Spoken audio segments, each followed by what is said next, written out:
The morning sun hadn't quite cleared the jagged peaks of the Dragon's Teeth Mountains. But 𝓖𝓱 was already 100 feet in the air, while the rest of the castle slept. The only sound was the rhythmic thrum snap of Erebos's massive obsidian wings. He wasn't just black, he was a void in the sky, absorbing the morning light rather than reflecting it. 𝓖𝓱 leaned forward, her chest pressed against the cool scales of his neck. "Tight turn, Erebos," she whispered. The dragon didn't need a command. He felt her shift in weight. With a sharp bank that would have unseated a lesser rider, they spiraled downward toward the training grounds. As they touched down with a silent, cat-like grace, the peaceful morning ended. The sounds of shouting and snapping scales filled the air. Her brothers were already there, and, as usual, it was a mess. Liam, the eldest, was wrestling with a stubborn, monstrous nightmare that refused to stay grounded, its tail scorching the grass. Logan, the youngest, was being chased in circles by a playful but clumsy 𝓱𝓿𝓿 that seemed to think Logan's cape was a chew toy. "Control them, Liam," 𝓖𝓱 called out, hopping down from Erebos. The night fury let out a low, vibrating purr, his neon green eyes narrowing as he watched the other dragons. With a single, sharp, territorial growl from Erebos, the other two dragons immediately settled. Tucking their tails in submission, "Easy for you to say," Liam panted, wiping soot from his forehead. "Not all of us have a shadow that doubles as a bodyguard. That beast of yours is too well behaved. It's unnatural." "It's not unnatural, Liam," 𝓖𝓱 retorted, patting Erebos's snout. "It's respect. You should try it sometime." The arrival of the friction, the light-hearted bickering, was cut short by a sharp, mocking laugh from the balcony overlooking the grounds. Standing there was Caspian, the son of the queen's best friend. He dressed like a prince, but carried himself like a predator. Behind him, clutching a stack of heavy dragon hide ledgers, was a boy with messy hair and a bruised spirit. Elias Baker. Caspian leaned over the railing, tossing an apple core down toward Logan. "Look at the little royals playing in the dirt. Careful, Logan. If you can't even handle a 𝓱𝓿𝓿, maybe you should trade places with the scribe's boy. Elias here is used to being stepped on." 𝓖𝓱's hand tightened on Erebos's saddle. She looked at Elias. He kept his eyes firmly on the ground, his knuckles white as he gripped the books. He didn't look up, but she saw the way his shoulders stayed tense, waiting for the next verbal blow. 𝓖𝓱 sighed, the sound sharp and weary. She saw the way Elias winced at Caspian's voice, and she'd had just about enough of the arrogance for one morning. "Caspian," 𝓖𝓱 called out, her voice dripping with a fake sweetness that made Liam look up in confusion. "You seem to have a lot of opinions on how to handle dragons today. Why don't you come down here and help?" "My arms are tired.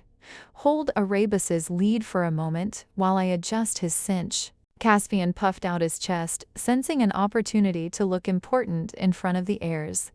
"Finally, a task suited for someone with actual talent," he sneered, strutting down the stone steps. He shoved his books roughly back into Elias's arms, nearly knocking the boy over. He stepped up to the Night Fury, reaching out to grab the heavy leather lead. "See, it's all about the grip." He never finished the sentence. Erebos, sensing 𝓖𝓱's hidden annoyance and possessing a mischievous streak of his own, didn't even wait for a command. The moment Caspian's fingers closed around the leather, the dragon didn't just pull, he lurched. With a powerful, sudden snap of his neck, Erebos yanked the lead back toward the stables. Caspian, caught completely off balance, went flying forward. He landed face first in the patch of damp, muddy clover right at the edge of the training ring. "Karma!"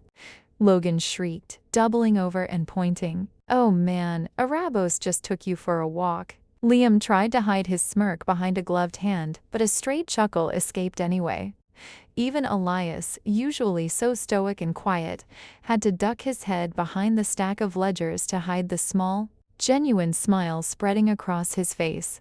Caspian scrambled up, his expensive silk tunic stained green and brown. That beast is out of control," he sputtered, his face turning a shade of red that matched the mud. 𝓖𝓱 walked over to Erebos, who let out a sound that suspiciously resembled a dragon's version of a giggle. She took the lead back with one finger. "Oh, I don't know, Caspian," she said, looking him up and down. "He seems perfectly controlled to me. Maybe you're just a little light on your feet?" The air in the courtyard turned ice cold in an instant. Caspian's face was twisted in a mask of pure, humiliated rage. The laughter of the younger prince had snapped the last of his self-control.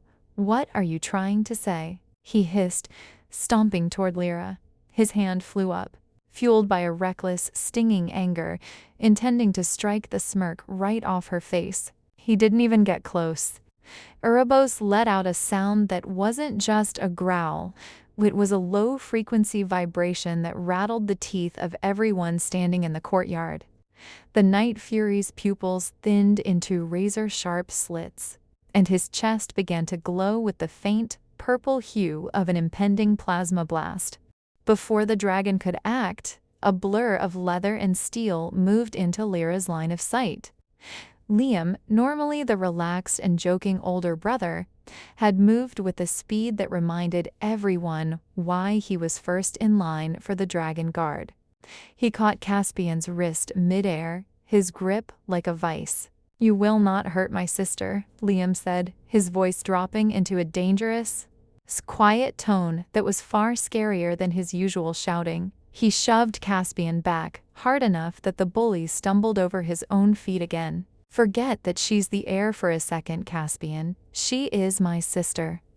If you even think about raising a hand to her again, you won't have to worry about Erebos. You'll have to worry about me." Logan stepped up beside them, his small dragon, Copper, snapping its jaws protectively. Even Elias had dropped the ledgers, his face pale. Looking ready to bolt forward despite having no weapon or dragon of his own, Caspian looked around, realizing he was surrounded by 3 royal siblings and a very protective Night Fury. The power dynamic had shifted completely. Logan's laughter echoed off the stone walls, a bright sound that took the edge off the suffocating tension.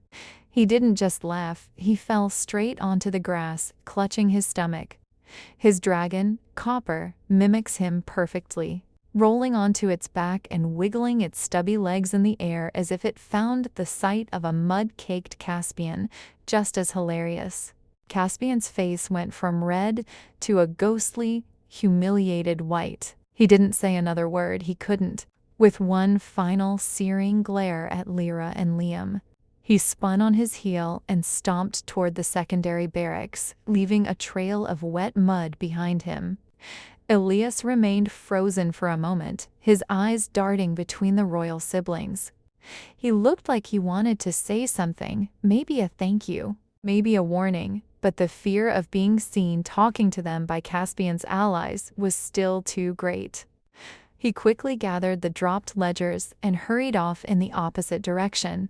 𝓖𝓱 let out a long breath, resting her hand on Erebos's cool, dark neck. "Well," she muttered, "that's one way to start a Tuesday." Liam stayed vigilant, his eyes following Caspian until the bully disappeared from sight. "He's going to tell his mother?" "𝓖𝓱, you know how she is with the queen.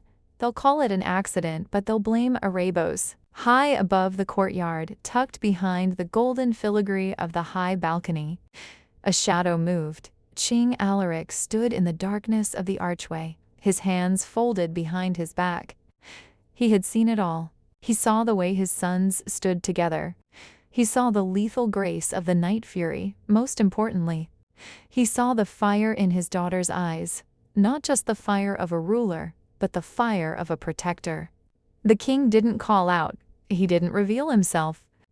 He simply watched as his children handled a threat to their dignity. A small, proud smile tugged at the corner of his mouth, though his eyes remained sharp.